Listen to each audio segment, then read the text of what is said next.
තෙරුවන් සරණයි ඔබට. අද දවසේ අපි මේ දඹදිව බුද්ධ භූමි වන්දනා චාරිකාව තුළින්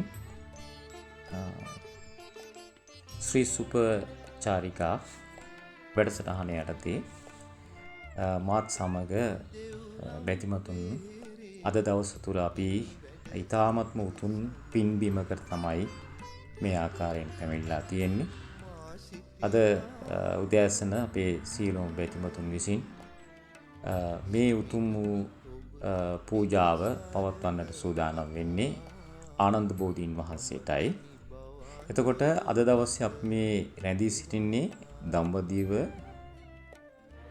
ජේතවනාරාමේ පුදබිම තුල සවැත් නුවර ජේතවනාරාමයයි.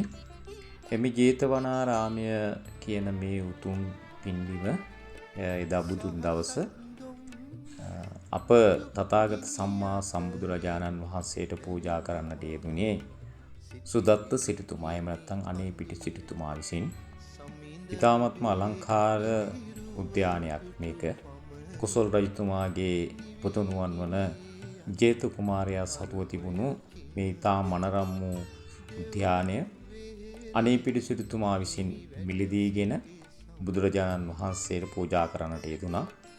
එතකොට මේ ජේතවනාරාමයේ පුදබිම තුල අප තථාගත සම්මා සම්බුදුරජාණන් වහන්සේ වස් කාල 19ක් රැඳී සිටි.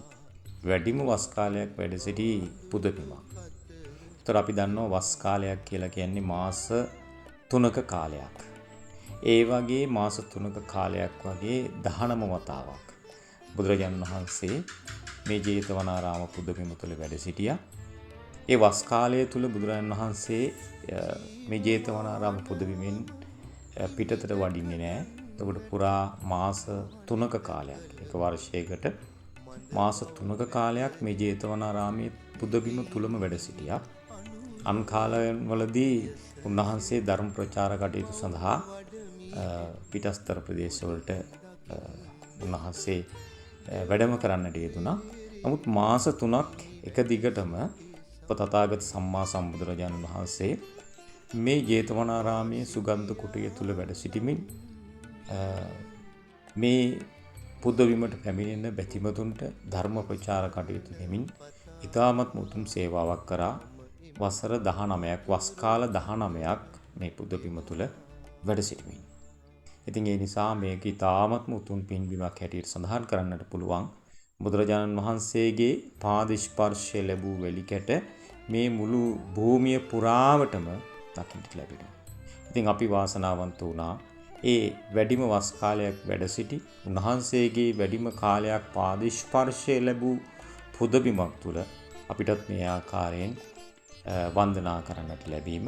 ඉතින් මේ අපි අද දවසේ උතුම් වූ සලු පූජාව කරන්නට සූදානම් වෙන්නේ ආනන්ද බෝධීන් වහන්සේට. ඊටාපත් දුර්ලභ ගණයේ උතුම් පින්කමකට තමයි මේ ආකාරයෙන් සූදානම් වෙන්නේ. මේ ඊටා විශාල සලුවක් අලංකාර ලෙස නිර්මාණය කරන ලද මේ උතුම් පින්කමට අපි බැතිමතුන් සියලු දෙනාම සහභාගී වෙනවා. ඊටාමත්ම කලාතුරකින් බැතිමතුන්ට ලැබෙන අවස්ථාවක් තමයි මේ ශ්‍රී සුපචාරිකා තුලින් මේ බැතිමතුන්ට ලැබිලා තිබෙන්නේ. ඉතින් මමත් ඊ타මත්ම පින්වන්ත වුණා මේ පිරිසත් සමග වන්දනා කරමින් මේ උතුම් චාරිකාවේ යෙදෙන්නට.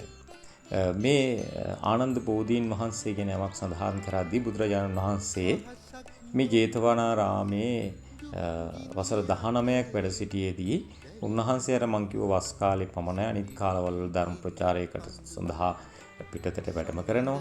ඒ වැඩම කරපු අවස්ථාවලදී බැතිමතුන් මේ ස්ථානයේ එන්නේ බුදුරජාණන් වහන්සේ දැක බලාගෙන වන්දනාමාන කරන්නට. නමුත් උන්වහන්සේ නොමැති අවස්ථාවලදී මේ බැතිමතුන් ඊ타මත්ම කලකිරීමකින් දුකින් මේ ස්ථානයෙන් ආපසු පිට වෙලා යනවා. මේක දැක්කා අනේපිටි සිටුතුමා.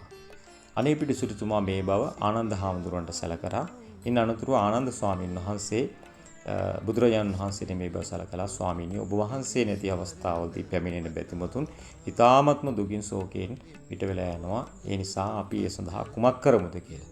ඒ වෙලාවේ බුදුරජාණන් වහන්සේ දේශනා කරන්නට යෙදුනා ආනන්ද මා සම්මා සම්බුද්ධත්වයට පත්වන්නට උතුම් වූ දායාදයක් ලබා දීපු ස්ථානයක් තමයි ජයශ්‍රී මහා බෝධීන් වහන්සේ. ඒ නිසා ජයශ්‍රී මහා බෝධීන් වහන්සේගේ අංකුරයක් මේ ස්ථානයට වැඩම කරලා රෝපණය කරන්න මම නැති අවස්ථාවක බුදුරජාණන් වහන්සේට වන්දනාමාන කරා හා සමානයි ඒ බෝධීන් වහන්සේට වන්දනා කිරීම කියලා. ඒ අනුව ආනන්ද ස්වාමීන් වහන්සේ එදා ජයශ්‍රී මහා බෝධීන් වහන්සේගේ අංකුරයක් වඩම්මවල මේ ස්ථානයේ රෝපණය කරා. ඒ රෝපණය කරන ලද බෝධීන් වහන්සේට තමයි අද අපි ආනන්ද බෝධිය කියලා සඳහන් කරන්නේ.